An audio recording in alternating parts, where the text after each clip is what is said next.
Welcome back to the Justice to Healing podcast. I'm the co-director of the National Drug Court Resource Center, Christina Lanier, alongside the other co-director, Dr. Kristen DeVall.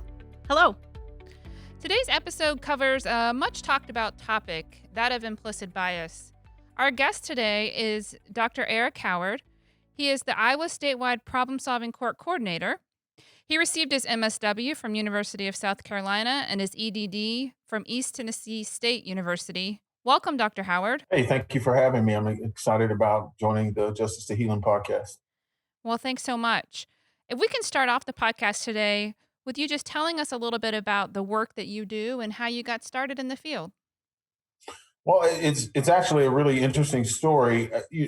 Primarily, a lot of my work has been around social work and public schools, and I was looking for a change, and some judges and folks in North Carolina reached out and just said that, hey, you have a great community impact, and do you think you want to start building our veterans treatment courts? And so, I said, what the heck? So I got involved and start building the first veterans treatment court in Buncombe County, North Carolina. So it's probably the third veterans treatment court in the state of North Carolina. And from that, it just really segued into working with different courts. And then we started working around North Carolina. I was invited to present at NADCP about how we market and build veterans treatment courts. And so I just really got into it, and it really fit problem-solving courts and drug courts. It really fits into like the public education model, because education and the criminal justice system seems a little, it's seamless. It merges on many different levels and data points. So I just got really into it and really interested in it. And then an opportunity, actually talking to the great Yolanda Woodhouse out there in North Carolina. She said that I should give it a shot, on the state level. And so Iowa had a position open, and I went for it. And so I've been here a year. I'm really excited because we get to build our problem-solving courts from the bottom up and create infrastructure and set policies and get it as close to best practices as possible. And so I'm really excited about that, and growing the courts and building the relationships around the state of Iowa. So far, so good. Even with the pandemic, I'm all about second chances. And I think this is where we can make the difference in people's lives in problem-solving courts by giving folks those second chances. And if done effectively, we can expand that and give all people a good opportunity and a second chance. Great. Well, thanks for sharing that. I think your work, Eric, around building infrastructure is, really important, both at the local level, certainly at the state level. So can you talk a little bit about what implicit bias is? Right. So, implicit bias, thoughts and feelings, are implicit, right? So these are kind of like these subconscious feelings or stereotypes or assumptions we make about people, communities that aren't necessarily true. And it drives our decision making a lot of times. So people associate them. So to give an example, since we are talking about implicit bias, I am an African American man or a Black man. So, for example, people frequently associate criminality with Black people is just an example of that. And if you take the implicit bias test, the whole core of the test is, you get flashed these images and words, and, you quickly hit a key and it associates you with some of that, the negative aspects of people of color. And so, here recently, we've really started talking about implicit bias, and it's really been coming to the forefront. And I think it's to address all the disproportionate incarceration, disproportionate sentencing, lack of opportunity for problem-solving courts and drug courts around the nation. It's this glaring. And so researchers and scholars have gotten together and really examined, what's the core of this, and they've come up with the term, and I'll show the action of implicit bias. So it's just this underlying feeling that we execute, and it's a big problem, and it's unfortunate because race is such an emotional, difficult topic. People, the challenge of implicit bias is people don't want to think that they're biased. Right. They even use the buzzword negatively. I'm not biased or I'm not Hmm. racist. That's Yeah. kind of the worst thing you can say to anyone, but it's just trying to help people, build and understand that that's the thing about implicit bias. You don't know you're doing it. So we got Right. to Right. work together Hmm. to show you, hey, here's some things that are happening. Here are some suggestions there. And most importantly, build relationships with people who aren't like you to kind of expand that. Yeah, absolutely. And we really talk about implicit bias when it comes to treatment courts. And one of the things we like to do on the podcast, obviously, is tie this to research. And you're well aware, and probably some of our listeners are aware that um, in the research, we find that people of color are underrepresented in treatment court programs. One study estimated that African Americans were underrepresented by 15 to 20%.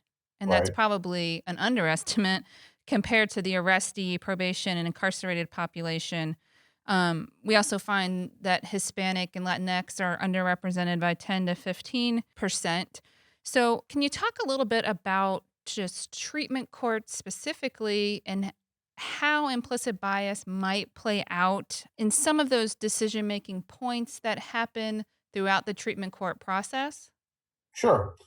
So so one of the challenges is if we break it down, and it's very likely that a lot of our practitioners in treatment courts are typically white individuals, Mhm. and that's not a negative. However, a lot of those folks, either in the prosecutor's office or that accept referrals or whatever, don't even consider a lot of times, people of color for Mhm. problem solving courts, which is really interesting, and that could be for a couple of reasons. It could be because especially black people, and I'll really focus on black folks because I know that the best because I'm black, over criminalized or overcharged, or there's a lot of factors that happen disproportionately to people of color where they don't even get recommended for the Mhm. actual referral, and Hmm. referral meaning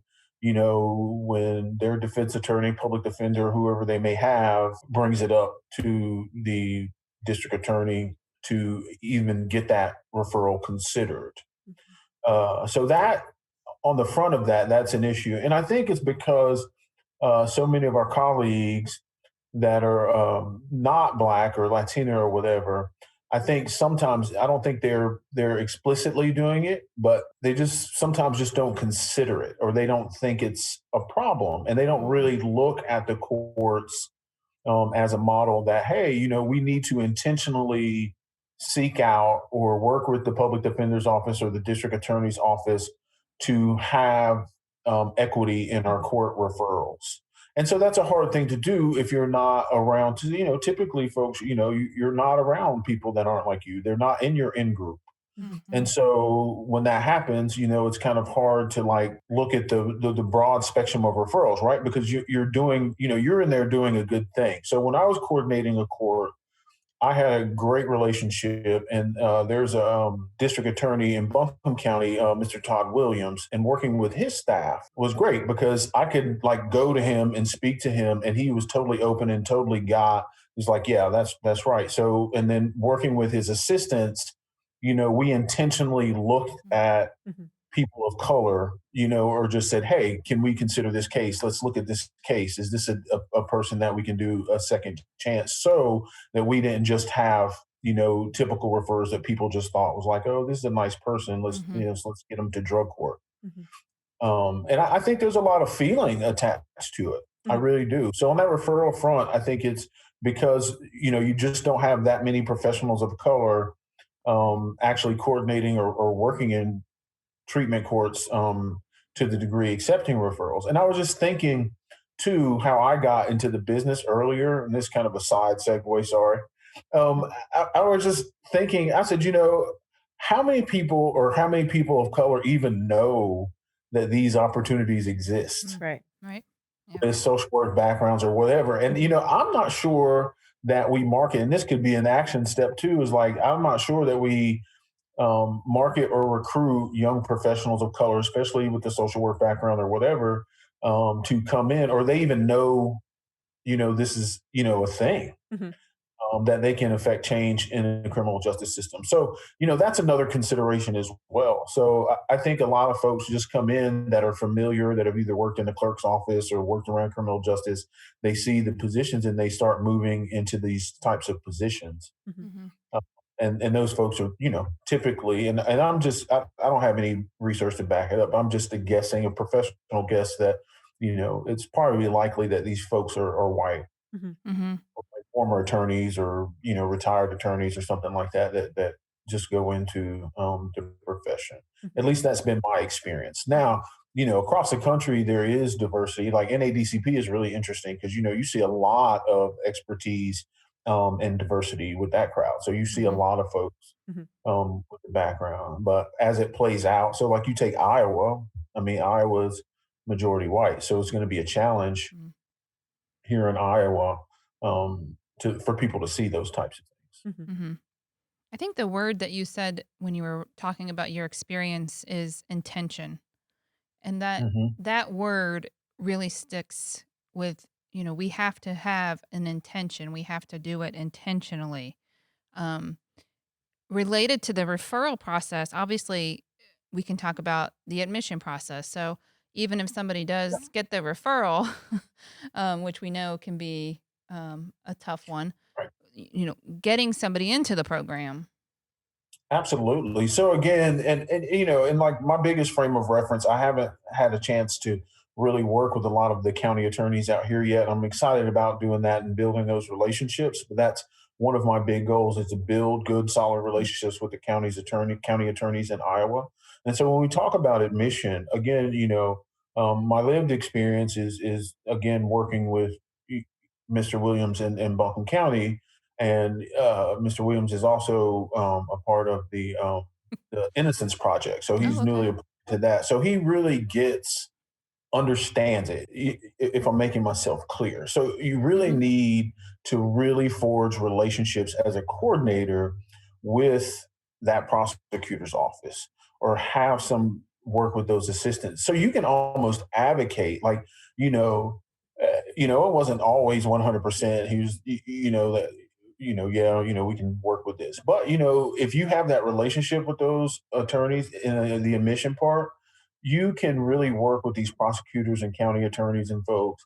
And for the most part, I found that they're willing to work with you because you know, I think it's fewer county attorneys and prosecutors in North Carolina are seeing this whole kind of I just want to lock up everybody Mhm. and Mm. send everybody to prison. And COVID really taught us that we have to really be considerate about Mhm. just putting people in jail, right? So it's just I, I hate to say it, but we'll probably see something similar again. And Mm. it really made folks focus, and I think it really made prosecutors focus on, like, okay, like, are we really going to charge this individual, or can we provide some sort of opportunity for this individual that's worthwhile? So that's the other thing about admission. So it has to be severe enough where the actual participant wants to actually go into court. And then the second thing, it has to be a benefit. Now, where I don't think county attorneys or, district attorneys are going to bend much is the whole public safety piece. Right. So, it still has to be primarily for now nonviolent. People with drug offenses are involved with the criminal justice system. And so, again, I would say build those relationships, with those county attorneys and district attorneys, and uh, humanize your client. And I think that's the big thing with implicit bias and working with individuals, especially Black men, is there's a human being there. Right. And if you can eloquently kind of discuss and humanize human beings, I think people will go with that, and I think they will be more willing to understand their own bias and work with you to help folks get into these courts and get these second chances and opportunities. Mhm. And at the end of the day, if any good county attorney or district attorney, they'll know that, I'm going to give equal opportunity to folks because that only helps them. It really does. And when they see the success rates of people and the impact in communities, because the whole goal is like, reducing recidivism, right? If people can go home and have a second chance and then people see that, they can also spread the word and they can become good ambassadors to the community. So it's very important to look at the overall population and just make sure that we're giving, admitting people of color to these courts. It's Mhm. vitally important. But I think the biggest crux of that is having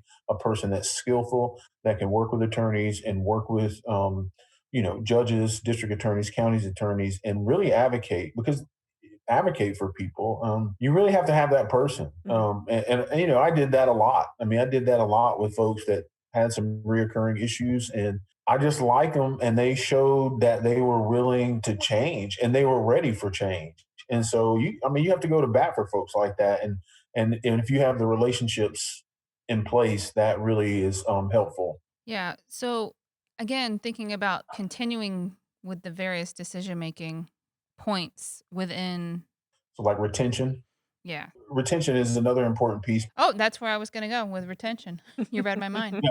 Retention is really interesting. And I really want to build on, I think, your December 4th podcast with Michelle Gunn. Mm. Mm, And, after listening to that, because I was kind of prepping for this podcast and I was thinking, wow, she really kind of explained that whole retention piece through language and how we mm, talk to people. Right. And I think that is so important. And so, I'm just assuming that she was talking about all people that are involved with the criminal justice system. Mhm. However, it set me back a little bit, and I was like, wow, you really listen to her, and you then say, wow, what is that for Black people and brown people? mm, Mhm.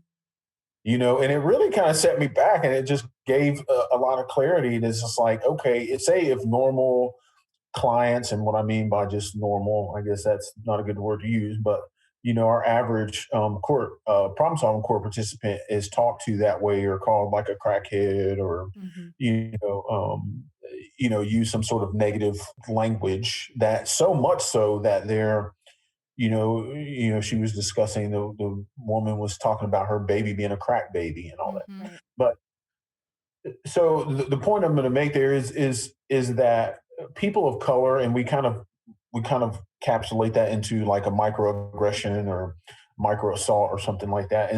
And you think about, and if I think back on the years that I've had, and even some of the time here about how people actually discuss the people in their court, and it's Mhm. really insulting, and that impacts. So it's like death by a thousand cuts, right? So if you Mhm. mhm, start out and you're doing good, and these folks keep, saying really negative or backhanded things to you, that's going to affect your retention. I mean, it's going to be a real challenge for that individual. So I think it's really important that we not only have these discussions with our clients, but that's another area we have to remember our bias because we might be saying things Mhm. coming completely from this whole bias thing where we just Right. don't think about it. Like Mhm. I've even had people say things to me is like, well, oh, you're Dr. Howard, you don't seem so ghetto. Right. oh, So right. Yeah. it's like, yeah, what? Mhm. I'm like, oh, okay. Mhm. And as a person of color, we can't react Mm, in the same way because Mhm. now we're aggressive. Right. And so it becomes a challenge. And sometimes, and I'll just be point blank. And I think we talked about it before too. Is just that people they're just not sensitive, or they're just so unaware of how they communicate with people that are already experiencing challenges in their mm, life. Mhm. And like I said, I'm a professional man and I get it. And I can't imagine struggling with a disease or some issues and then having to take this because you're already feeling down, right? And Mhm. then if you're a Black person and then you have someone referencing you as like ghetto or calling like your baby mama or mhm, something like that, it becomes a challenge. And eventually you just give up, and so you Mhm. probably just don't want to finish that court, or you just don't want to be in there. And when you talk to people after the fact, they'll tell you a lot of our participants. We have this great researcher. Her name is Dr. Jamie Baskey. I believe she's out at Western North Carolina University. And when she would do the study and follow up with clients, like we really discovered a lot. Like one thing we learned is like, well, the prosecutor never says anything good to us in court, Mm, or Mm. mhm, the judge is not talking to us. So it's like you really start thinking about that when you want to retain your clients in your court, and just know to people that you really have to think about your language, especially if they're people of color, because you may be saying something that's negative, or you may be saying something that's slowly pushing these individuals mhm. out of your court and not even realizing you're saying it because it's such commonplace amongst your in group and your peers. And Right. so Right. that's the other challenge that happens Mhm, with problem solving courts, and that bias of folks so used to like making jokes amongst their peers and talking, mhm, to their, fellow attorneys or whatever, and they don't realize. mhm. Mhm. I think, Eric, talking about, sort of the experience of participants, internalizing the language that we use and the ways in which we interact with them. These are also the professionals that are tasked with assisting and facilitating the recovery process. Mhm. So not only are they struggling with their own issues and trying to overcome a substance use disorder, but also trying to, sort of balance, maybe some language that is offensive and that really Mhm. undermines that process because these are the folks that are in, Mm. in the roles that are designed to help. So I think that's a great point. So, could you talk a little bit about kind of that final decision making point, which is graduation? And we know what some of the research shows around the disparities and perhaps inequities when it comes to that as well. Right. Graduation is the biggest part, right? And so like I Mhm. think part of that is like going back to the whole point of like language and how you talk to folks during the whole retention in your phases, and then getting people to the end. And here's the other thing too that's very I mean it's obvious to me, but I think it's a challenge to a lot of court officials, is there's unnecessary and hard for some clients, but there's also high expectations. And I want to be very clear about this. It's been my experience that people of color often rise. If they have high expectation and people are being fair, Mhm, Mhm. they will rise and always meet those goals. Now, there are some folks, unfortunately, um, in the courts, they don't use the whole high expectation model. mhm, Mhm. However, they do the hard model.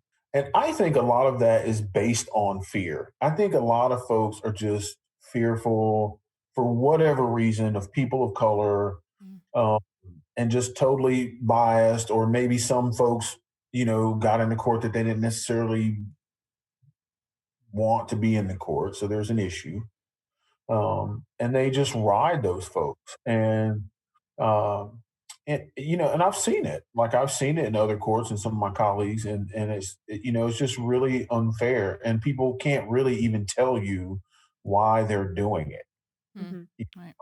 you have to really work with them and be like, you might want to consider this. This is like a real issue. Like, why are you springing up extra drug screens on this person? They have shown nothing to show you or tell you that they're not trying just as hard, or they're not coming back with your analysis, that are not working out for them, right? mhm, So there's nothing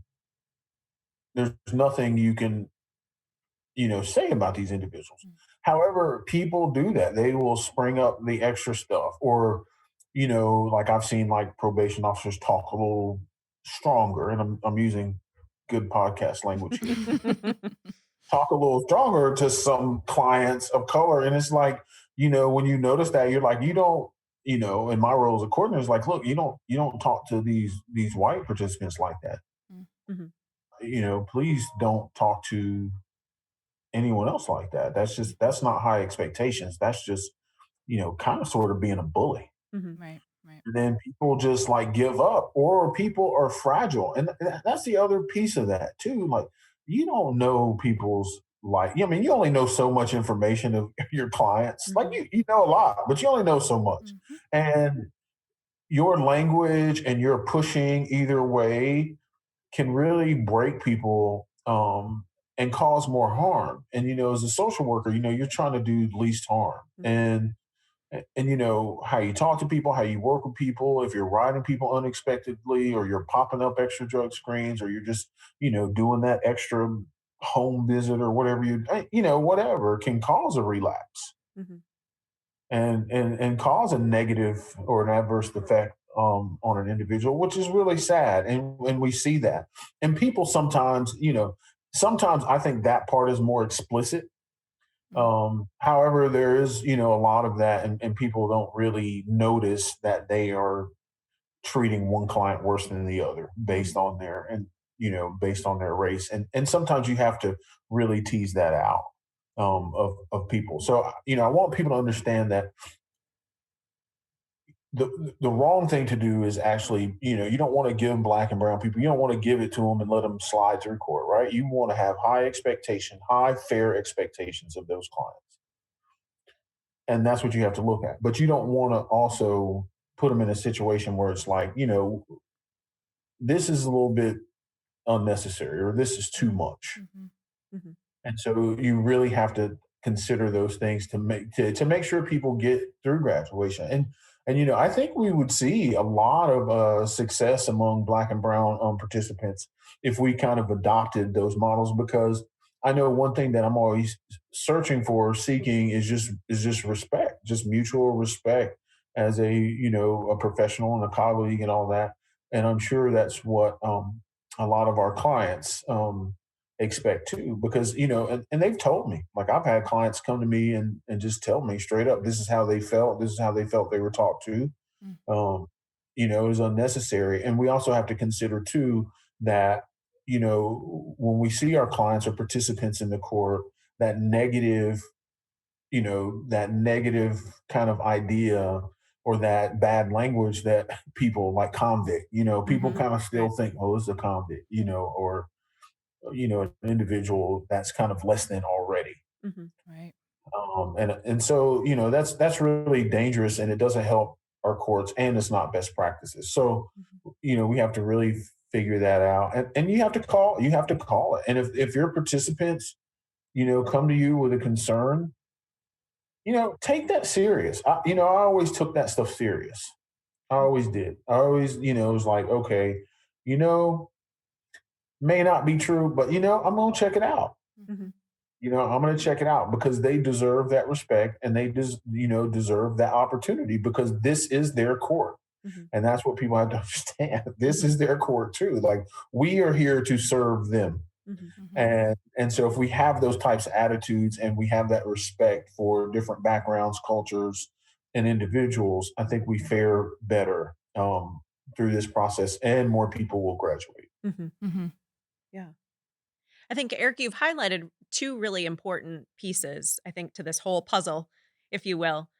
One is that we're mindful as individuals and as practitioners about, the language that we use, the ways in which, we fashion sanctions, the way we fashion incentives, the way that we interact with folks, but then also to examine the data around, okay, how Mhm. many drug screens are, participants on average being required to submit?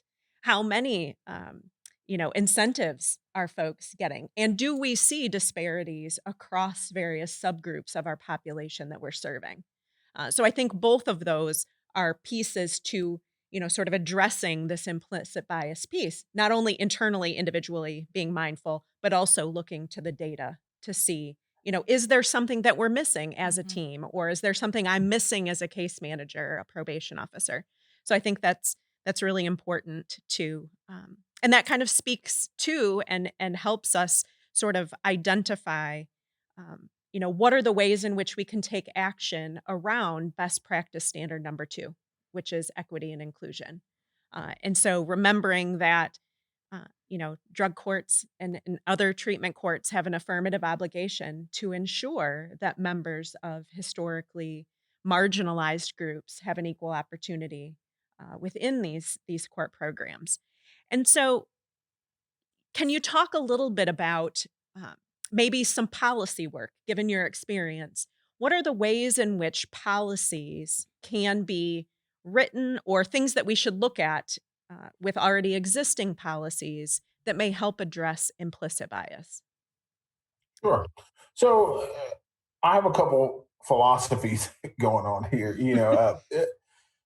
One of the things that I think we as a society we've just seen over this like turbulent last year Mhm. with George Floyd and Breonna Taylor and all these different issues of Black people involved with law enforcement uh, I'm a huge supporter of a lot of groups, obviously. However, one thing that we always miss when we talk about policy, we have a lot of people that bring voice to the issues, but the people that sit down and write the policy still don't look like us. Mhm. So while we're advocating for all these changes, the policymakers are still the quiet people in the room Mhm. actually drafting our policy. That's why it seems like nothing ever changes, right? Mhm. So, and that's just my personal philosophy. And so, here's the great opportunity that I have in the great state of Iowa currently, and we are very fortunate that Todd Nuccio, our Supreme Court justice, and all those folks are huge advocates of equity and inclusion. So Mhm. um, that supports my work. So uh, we are currently implementing. We have our first draft of our drug court standards, and in section 2, immediately we are putting in. We are going to ensure the eligibility criteria Mm. of all in individuals, especially historically disadvantaged groups. And that language is very familiar because it's coming straight out of the NADCP best practices standard 2. Mhm. And we are really whenever I communicate with different coordinators and folks around the state, I ask the question, and I ask the challenges, of what's going on. And I'm kind of pleasantly surprised to see that people just say, a lot of their responses is like, wow, we just didn't think Think about about it. that. Mhm. Right. Right. And so that's an area you can build on. If Mhm. people just didn't think about it, but they're, it's like, well, I'm not getting, well, we have Mhm. some concerns with that. I'm not getting that kind of pushback. Right. I'm just like, wow, we just really didn't think about it. And then, like, I think the challenge for a lot of folks around the state here is like, okay, what do you do when you're like 95% white? Mhm. So that's not the expectation. Like, I think people see it as like proportionately Mhm. Mhm. Right. we have to have if 10, at least 5 or at least Mhm. 2. No, it's not a number. Is if you write your policies and you advocate with your systems, and what I mean by systems, that county attorney's office, that public defender's office, if you advocate, say, hey, we have this great program, and look, we are really looking for these type of opportunities for all these different folks, and we really want to show or reflect the community, Mhm. right? Right. And so you may have one person of color, or you may have 2 Asian people of color, or you may have 5 Latino people of color, depending on the demographics. I was up Mhm. in a town here recently, um, actually getting my first dose of the COVID vaccine. And whenever I go to a town, I kind of look up the demographics. And, that town was 24% Latino. So I don't expect a higher number of African Americans in that court. Mhm. Right. I expect, a decent number of Latino people Right. for the opportunity in that court. Mhm. And so that's the thing that I can also like. I can explain our policy, Mhm. and I think people they find me approachable enough that I can like I'll talk about it, and it's very important as you write policy that you're putting those things in because people if you write the policy in, you're not going to have too much pushback. I think it's when you're outwardly verbalizing things. I think that's what people use as kind of ammunition Mm. Mhm. to push back. Mhm. Um, and what I mean by that, if you're out there, shouting loudly about a lot of these issues, it makes people I'm going to say it, it makes white people feel uncomfortable, Mhm. Mhm. right? Right. So you have to work within the policy and explain the policy and write it down. And Mhm. that, that's what I Right. always tell people when I do these equity inclusion trainings or whatever, whenever I do these presentations or whatever. I'm the guy that I'm listening to the people, and I want to go back in the room and take that information or take the data and statistics and apply it to our actual standards or our actual policy. And I'm the guy now writing into the policy. So I'm going to get that as fair as possible. Mhm. And once it's in there, and people, like I said, we're going to have a review committee that goes over this. And I guarantee you um, that when they read through it, they're going to look at it and be like, oh, well, that makes sense. That's fair. Mhm. You know, Mhm. Right. I doubt if we have much pushback. And I think that's the power Mhm. of policy. And I think we need to recruit more young people coming out of like social work programs and education. I think we need to recruit because they want to do the sexy stuff, the advocacy stuff. And, not that many people want to do the actual policy work, Mhm. you know, Right. because it's just not the fun and sexy type thing to do. It's like, oh, I'm a policy wonk. I just sit around and, crunch data and Mhm. write, policy. But that's where I think, me personally, and I found that later too, because, as a younger man and social worker, I was one of those ones too that I'm just like, I'm going to talk this thing to death and people are going to listen to me and they're just going to do what I say and the world's going to be a fair place and, whatever. And I was thinking, like, why is nothing changing? Like, I swear I yelled that as loud as I could. Right. Multiple times. Yes. Yeah. so I guess as I've aged and got more mature about it, it's just like, okay, I feel you. I'm going to listen to those young voices and what they got.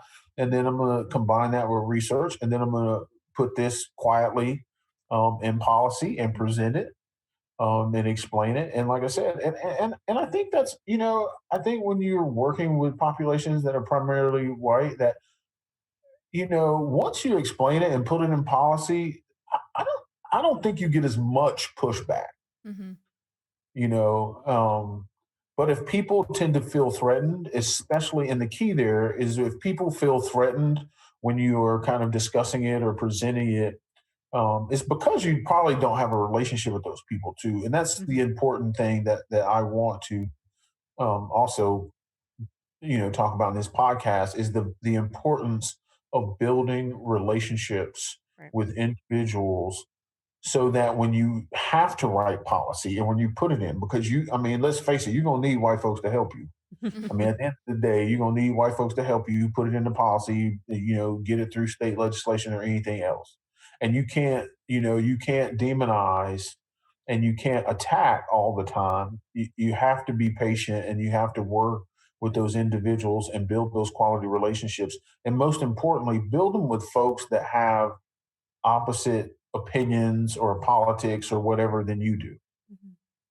Mhm. And I think those are one of the keys to like building effective policy. I think the other area within the treatment court sort of environment is that of the process, right? So case management is a big piece of the treatment court model, and where a lot of the change happens with participants is in those case management meetings. So can you talk a little bit about, you know, what should they be mindful of around the issue of implicit bias as it relates to case management? Well, again, in our if you think about it, and if you look at some like social workers, for instance, I can talk about that.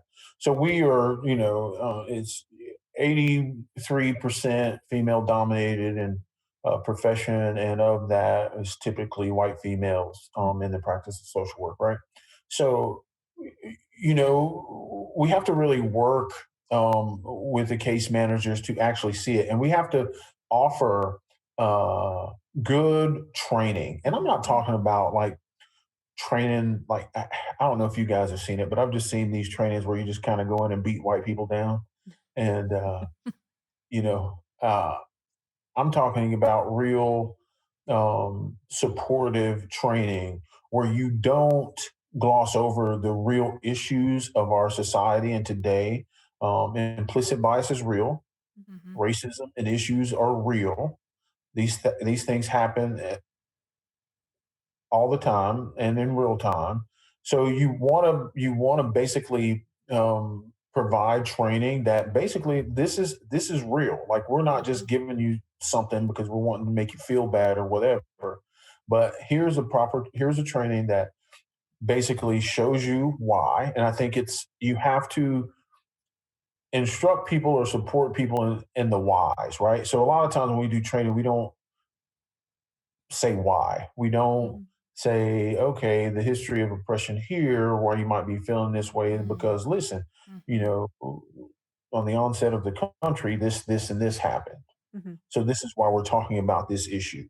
Here's the data and the research about this issue, and this is why we're discussing this, and this is why it impacts problem solving courts. Mhm. And furthermore, here are some strategies Right.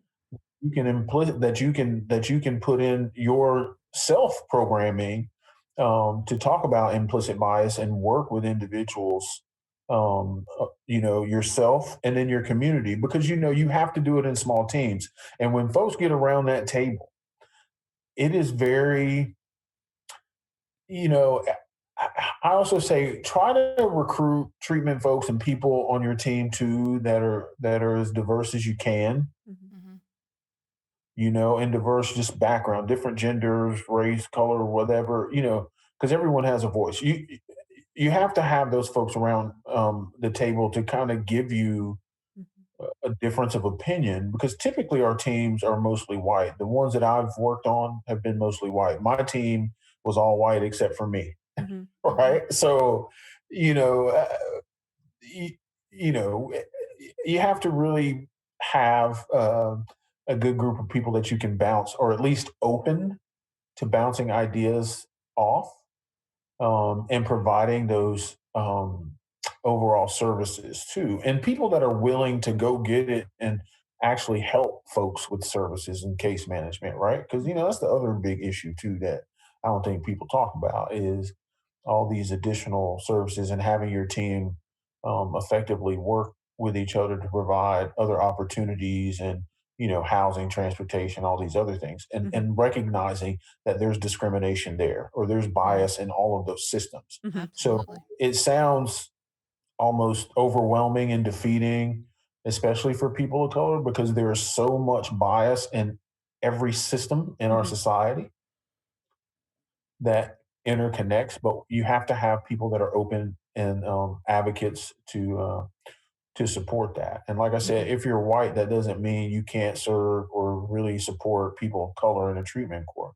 That just means you have to do a little bit more work to like understand your bias and understand the bias in these systems Mhm. and say, hey Tom, hey Sally, hey, let me go ahead and get Eric in this halfway house, and here's why. Right. Mhm. Yeah. Right. That's a great point Oh. around the advocacy piece, right? Mhm. As a case manager, being that advocate and being aware of exactly what you just said, the biases in the systems Mhm. that our participants oftentimes are, you know, they interact with and That's right. oftentimes don't have a voice, don't have a sense of agency.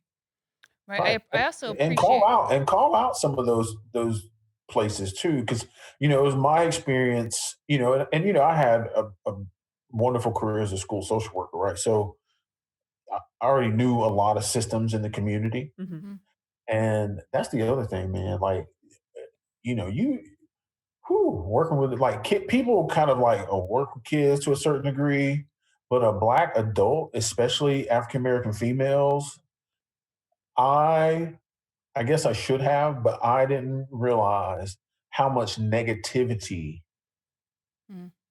and stereotypes, and I'm just like, these are people that I worked with before. Mhm. I'm just Mhm. like, Right. get me here. I'm like, look, we're gonna go out of this meeting, and me and you're gonna have a side conversation. And then I had the relationships with those people that I could have that side Mhm. Mhm. conversation and advocate and just say, hey, just FYI, like the stuff you said in there is just not okay. Mhm. And I Mhm. think that's another way you have to deal with a lot of your white colleagues. You can't do that stuff out in the open sometimes because you may get like a really bad negative pushback or something. Mhm. But if you have those relationships in place, that's something that you can either do lunch or something Mhm. and book, this was some old bull right here. You Yeah, for know, sure. this is what it is. And you really need to help this woman and her family get in this because she's in this court and this is what's happening here. And everybody's entitled to this opportunity and this second chance. And Mhm. like, I appreciate the way that you described this mother as like a welfare mama and using Mhm. the system Mhm. or gaming the system. And Right. why is it all the black women got to game the system? Mhm. Mhm. How come they can't just come in here and just need some help like everybody else? Like you Mhm. can't assume Right. Mhm. and, and we saw that some like in the drug court, and I would assist over there too because we all kind of work together in our specialty treatment courts in North Carolina. But and I hear a little bit, I hear some of that in the background and some of the calls because Iowa's interesting because they're getting a lot of new folks here. You're getting a lot of people that are moving in from like Chicago Mhm. and Kansas City and some other cities and whatever else. They're moving here. You got a large immigrant Mhm. population here, which is wonderful, so beautiful. I was talking to some lovely ladies from South Sudan the other day, Mhm. Oh. and I just because I'm one of those people who always ask these kind of questions. It's like, oh, so where the black people at, or what's happening around here, and they were telling me, and they immediately I was so shocked that immediately they kind of went into that whole criminal justice type discussion of these things happen here and people just aren't used to like having a lot of folks from different places here, Mhm. and this Mhm. is why. I'm like, wow. I'm like, you talk about implicit bias, and like these young women like felt it and knew it right away. It's Mhm. just like, man, it's awful. And Mhm. then so there's these issues in that system and they talk about those system issues. And so like building on that helps you to understand how people on the street level like see it and react Mhm. to different races. And like I said, Iowa, they have an influx of immigrant populations and different things, which is wonderful because I think it's great. Mhm. But sometimes it presents a challenge when you're trying to provide services or you don't understand either a language or a tradition Mhm. when people are going into a drug court. And so that's another important piece on that case management too, is understanding the communities that you're serving and be open to that. Like Minnesota and some places here, you have a large like Vietnamese population, and you really have to understand the cultures and how they deal with drug use and, Mhm. and and these other things, and what are their family traditions, and how can we get them to the services that they understand so they can, be successfully retained and Mhm. graduate and get good outcomes in the court. So Mhm. that's one of the exciting things for me anyway is just Mhm. to like discover the different populations and migrant populations and kind of see if they're getting admitted to the court and what we can do about that to really support these different backgrounds. So Mhm. sometimes it's not literally just black and white. Sometimes it's an ethnic language like literal language Mhm. issue Mhm. or barrier or traditional, and Mhm. we need to respect those things when we are looking at individuals in case management. And these women from South Sudan, really felt like people kind of looked down on them because they were coming into a new place and they have their traditions and understanding the new, being Iowans, Mhm. So that's also a very important piece to this bias thing because a lot of times we just see it kind of in black and white. It could Mhm. be cultural as well, Mhm. like Sure. understanding people's different backgrounds. Yeah. Mhm. Do you wanna talk about implicit bias and treatment, Eric? Sure. Well, I mean, that good old COVID exposed everything, didn't it? Um, Good old COVID helped us really. It kind of amplified a lot of the challenge we were having, and just being, a former, I did therapy for a while and worked with individuals with mental health challenges and some substance abuse work. And again, it's so funny. It's almost we're like getting repetitive on this podcast because it really goes back to the people who are delivering the treatment services most likely don't look like, Mhm.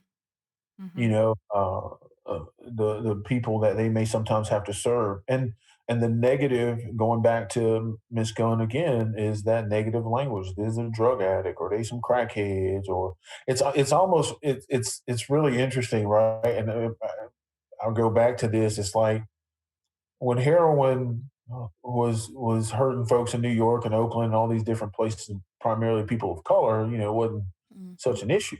Mhm. But when it when it really started hitting West Virginia and all these different places, and you start seeing white kids overdose, Mhm. and Mhm. it's an epidemic. It's a challenge. Oh my gosh, I can't believe that just all this opium out here and heroin and that's one of the like bright lights of disparity, right? Mhm. Bias. It's almost like the assumption is like black people ask for it, or they just like want to go do drugs, or there's not Absolutely. a traumatic Mhm. Mhm.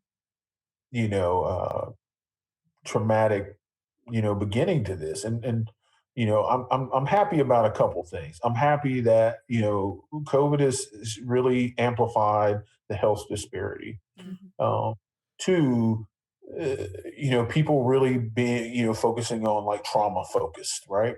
Mhm. um, Being really kind of in tune with the whole trauma piece, because to humanize clients, um, I think it's easy to talk to your colleagues about trauma informed care. Mhm. I Mhm. think it's easy to kind of explain those things. And once people see, um, especially if you do the trauma, the test there, the 11 questions, and you say, "Hey, I want everybody on this team to take this test," Mhm. and you see how trauma has that crossover and can affect just about everybody on that team. Mhm. I think that really kind of humanizes and brings home that these people aren't out here just because they want to be poor and on drugs and all these. Here are some of the factors that happen. And then you can kind of bring in the research and bring in some of the issues around drug use and the impact on Black and Brown communities, over policing, poverty, so there's just so many Mhm. factors in doing that, and really work with, your counselors and social workers to say, hey, and I don't want to gloss over it, like treat everybody the same, but it's just like you have to really open your eyes to people of color's experience. And if you don't know, it's okay not to know, and ask. Right. Like build a relationship, or relationships with people that have experience working with these populations. Because I had to learn a lot, like working with Southern Appalachians. Mhm. Mhm. I mean, I had to learn a lot. I couldn't. I remember like coaching football in the Mhm. mountains for the first time, and it was just like, holy crap! I do not understand a word these people are saying to me. Right. Yeah. I don't get it, and I had to really do some study and build some relationships and like understand, you know, church. And I Mhm. visited like their churches, and I visited like their Christmas plays, and I really Mhm. kind of immersed myself in there. Mhm. Uh, kind of with that culture, and try to understand it, because, I had to really understand where the problems are coming from, and some of the traumas that were happening in that Appalachian community, which, you know, there's like nutritional issues, and there's, Mhm. health issues and separation and isolation. And so there's so many things that impact, some of the Appalachian culture. But I had to learn that, and Mhm. I had to be uncomfortable Mhm. Mhm. with learning that, because one, I wanted to build a relationship with these players, and I needed them to trust me.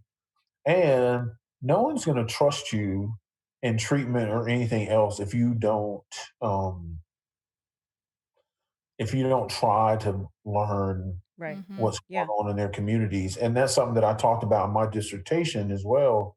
Um, and I wish I could release the recording sometimes, and just talking to these families about their experience, because it's like one of the themes that came out is this system, it's clear that this system, and I'm talking in regards to public education, but it's clear that this system is not set up for us. And I Right. can't imagine it would be any different for the criminal justice system. Mhm. Mm-hmm. And having that understanding that, this system is not built for us. They Mhm. don't want us here, and it's a Mm-hmm. challenge. And I Mhm. think it goes a long way when I don't have to learn Spanish, but maybe it might serve me to learn something about Spanish culture, something that we can identify and build a relationship around. Mhm. Mm-hmm. I think that's very important. And I think sometimes, our white colleagues don't understand that point. It's not like you got to immerse yourself in like black culture. It's just like, hey, learn something, build some relationships, and not be so offended by a way a person talks, mannerisms, Mm-hmm. because that's always a huge challenge. And for me as a black professional, I mean, we eloquently call it code switching. Mhm. Um, Mm-hmm. Right. Yeah. so, when people, and that's hard. Every time you go in a situation, I automatically do it. Like it's just like second nature. Mhm. It's like, oh, okay, well, I gotta switch to this. Mm-hmm. Uh, but understand that if we are treating people that are hurting and having challenges, the onus is on the treatment provider. The onus is not on the sick person. Mhm.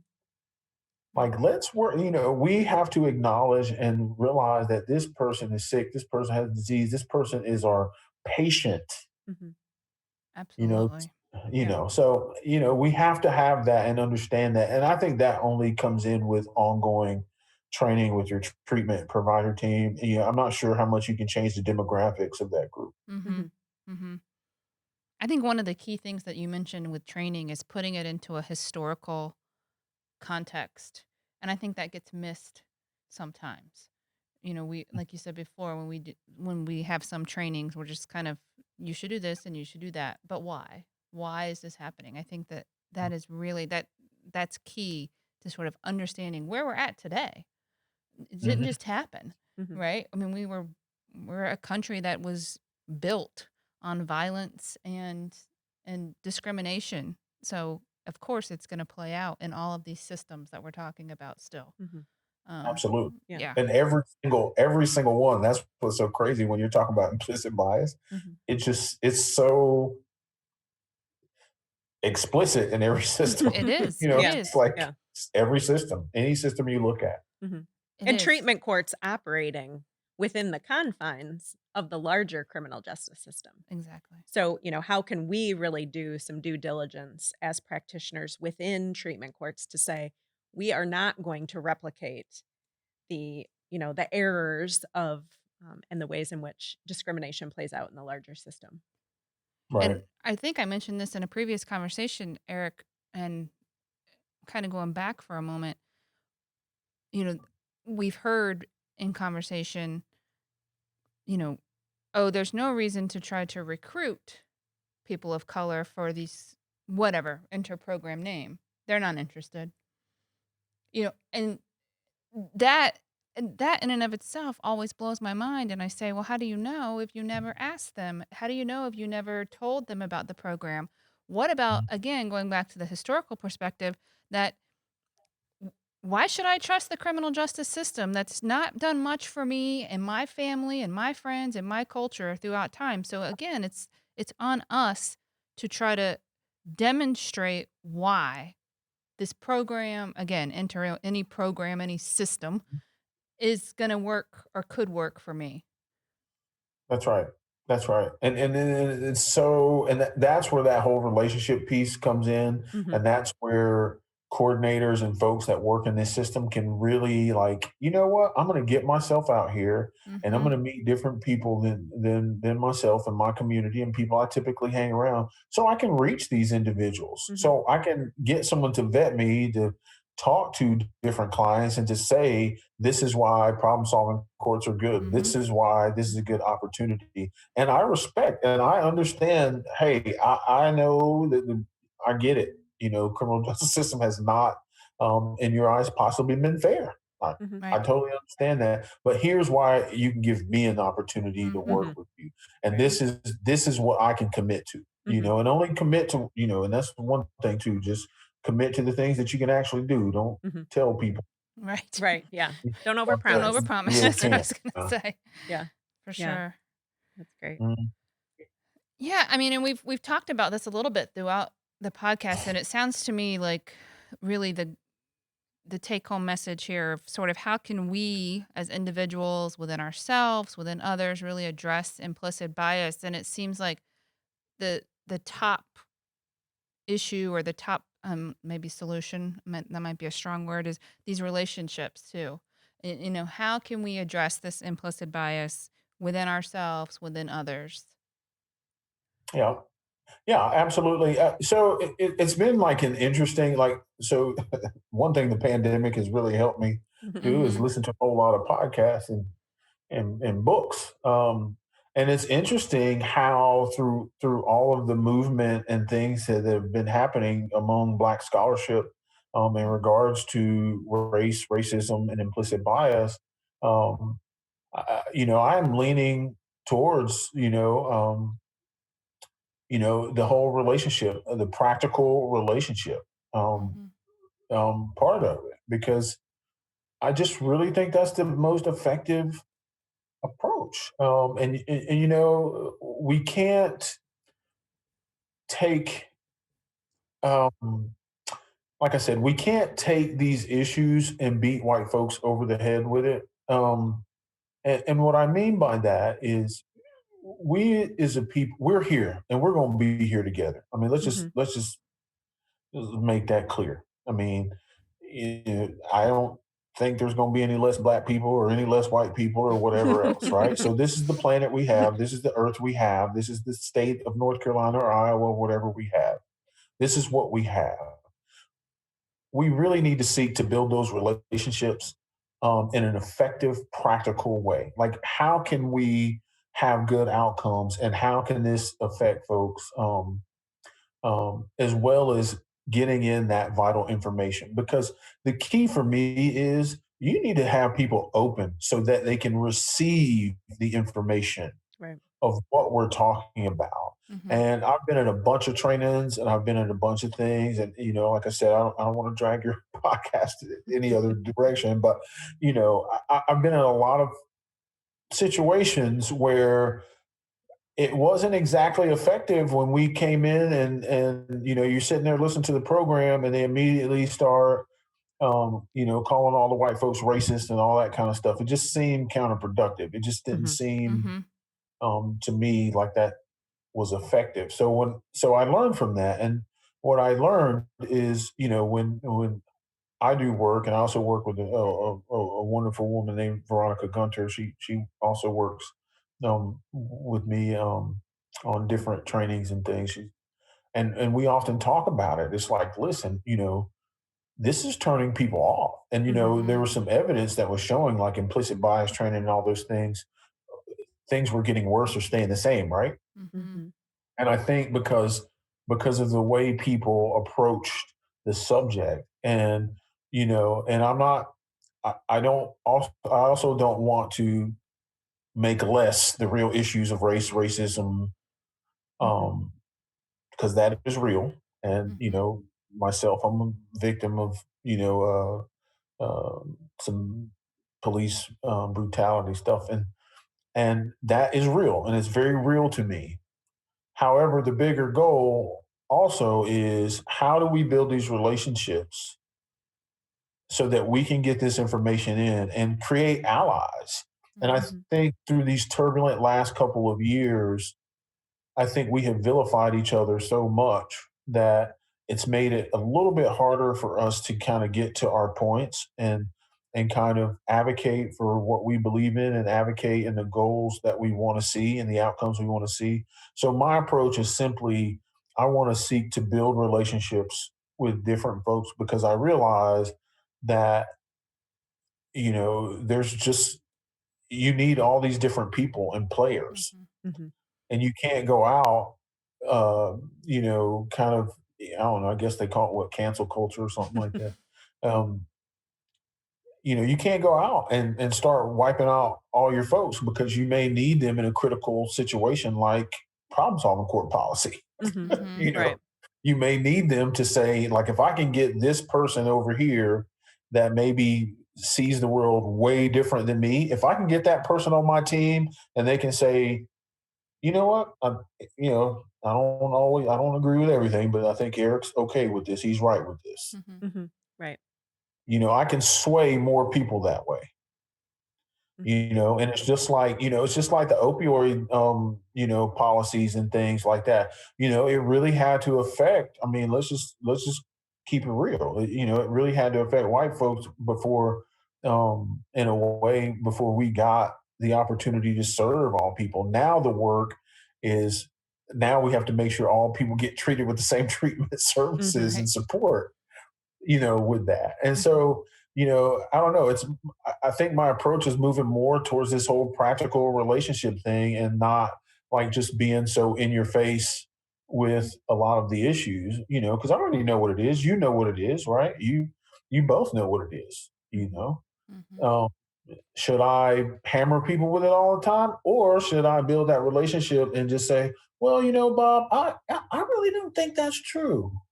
Mhm. Mhm. Right. Right. Yeah. Right. I you know, I really believe that I think that's kind of like a negative stereotype. I don't think these people are like that at all. Mhm. Mhm. Mhm. Right. And it's like, oh well, why do you think? Yeah. Mhm. But I have to have a certain, strength in myself to understand people who don't agree with me. And I can't, like, get mad, Mhm. Right. Right. with all every time. Like, I have to really listen to people with different opinions, because there's some value in that. And if Mhm. we respect, and if we want to say we respect, and we want people to have this equity, and we want to reduce bias, we can't have bias ourselves. I guess that's the Mhm. big point that I'm trying to make, Mhm. is we, Right. because, everyone has it. Everyone has bias. Everyone judges. I do it. You do it. Everyone does it. But we have to really work to, like, reduce that and listen to voices that are not like ours, because there may be some real information in there. And I found that people are grateful for that, and I feel like that I could nudge people in a better direction. And I Mhm. think I build trust and relationships with that. And so, like I said, race bias are so emotional, and there's such a challenging topic. Mhm. We have to be mindful of how we approach it. Now, I also say that to say this. Now, if a person is just over and just ridiculous, that's that. Right. Right. For sure. You know, Yeah. so I'm not talking Mhm. about somebody coming up to Mhm. you talking crazy to you and all this Mhm. old kind of stuff. I'm Yeah. talking about normal, reasonable human beings from different walks of life Mhm. Mhm. that want to at least have a civil discourse around it. And we may not agree at the end of the day. Right. And that's okay too. But then it gives you some build up to, like, go back later for another issue. You Mhm. don't burn the bridge. Yeah. Mhm. So That's I a hope I great clarified that well, because I don't want people to think, well, yeah, like, yeah, Mhm. no, I'm No. not, Yeah. like, I trust me, I Mhm. know all this stuff is real. That's a great call to action, I think, around the building relationships piece. And as you were Mhm. talking about, building these relationships and with people that you may not agree, I was thinking teams could almost come together, those folks that are making decisions about who's eligible, who's going to be enrolled in the program. Take a Mhm. look at the list of folks that have been rejected from the program. And take a Mhm. second look to Mhm. say, okay, why was this person rejected? Is that something, can we have a conversation about that? Might that person, deserve a chance in the program? So I And think, and here's the thing, like, I had, like, one of the best experiences I had as a professional was exactly that. Like, that Buncombe County Veterans Treatment Court team.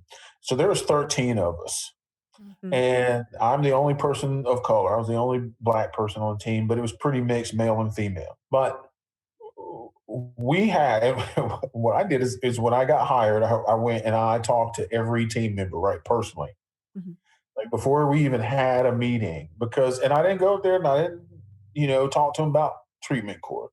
mhm, I went, I just, introduced myself, and I just, hey, how's your family? What's going on in your life? And I think people were, like, struck by, okay, either I'm real suspicious of this dude, or, like, But I Mhm. didn't talk about that. I talked about, like, as much as they wanted to offer up. I talked about my family. I talked about my dog. I talked about liking going to fish, and like I was really trying to have crossover Mhm. of things that we had in common, and it was so funny. I had a personal relationship with just about everyone on that team, and we didn't always agree, and you would Mhm. have thought we hated each other's guts sometimes, but we really worked together, and I can't really push that enough on these teams. Like, find common ground within your Mhm. team members, your community, legislatures, judges. Find common ground. Like the judges, I mean, I'm one of the judges in Buncombe County. We had a great relationship. We started reading and discussing Ta-Nehisi Coates' book, Mm, yeah.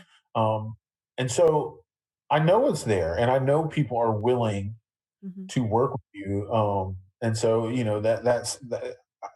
I agree with you. I think that's just so impactful that you build those relationships with people and find common ground. I mean, it's one of the first things I did when I came to Iowa. Like, I found all the people that like to fish. you know, uh, I found people, the art people. I do a little bit of photography and then some other things, and I just really work to find what do we have in common, because we always focus on why we don't like somebody. I think that's just kind of the American thing or something. Mhm. It's like, why do we always seek to find an enemy? Mhm. Um, and I think we just need to seek to find a friend and a fellow advocate, and if not, why can't we build a relationship and try to have a working relationship where we can nudge each other for the better? Mhm. Mhm.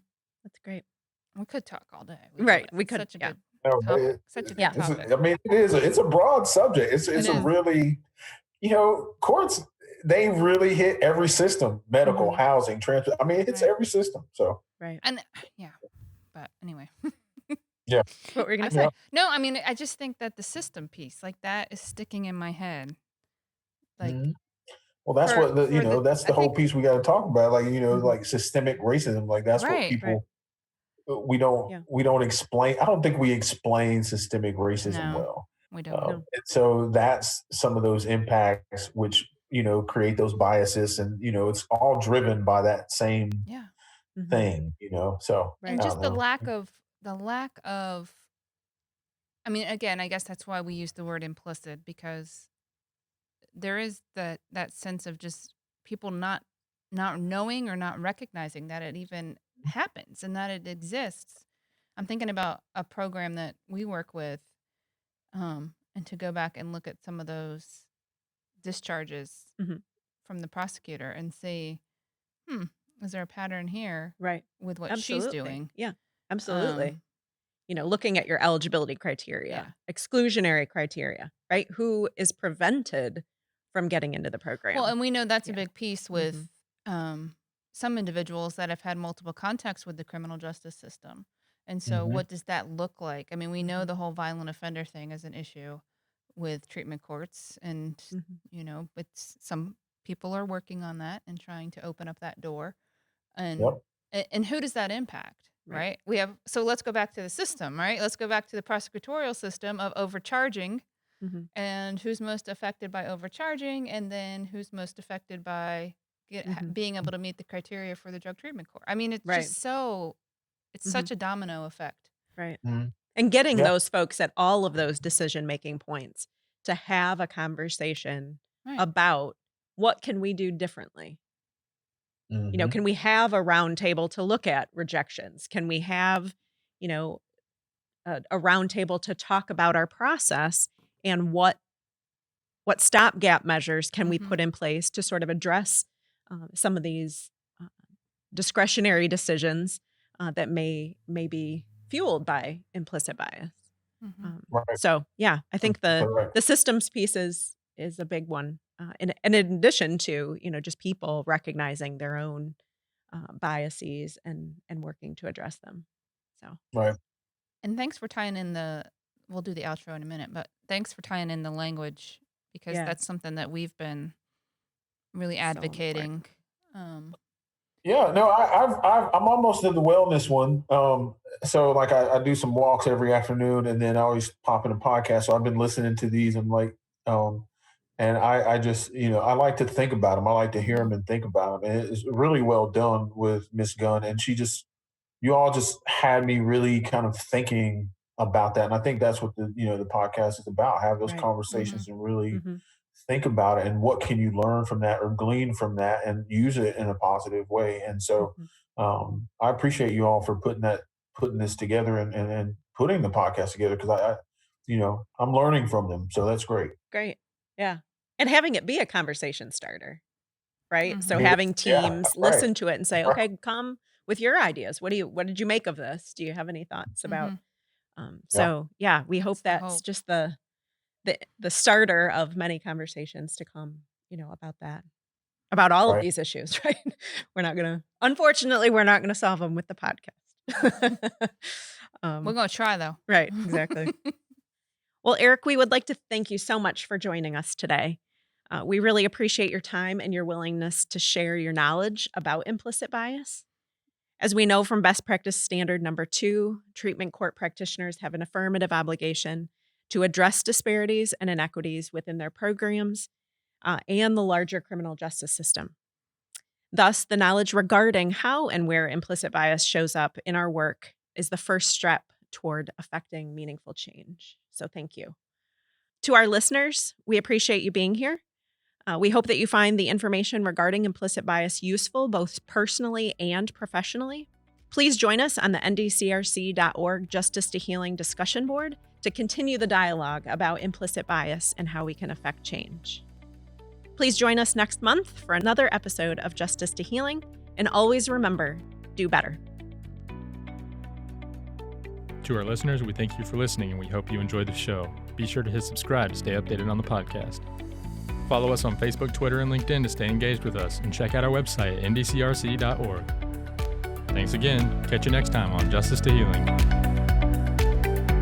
The Justice to Healing podcast is presented by the National Drug Court Resource Center and was supported by the grant number 2019 DC BXK002, awarded by the Bureau of Justice Assistance, which also includes the Bureau of Justice Statistics, the National Institute of Justice, the Office of Juvenile Justice and Delinquency Prevention, the Office for Victims of Crime, and the SMART Office. Points of view or opinions in this podcast are those of the author and do not necessarily represent the official position or policies of the United States Department of Justice.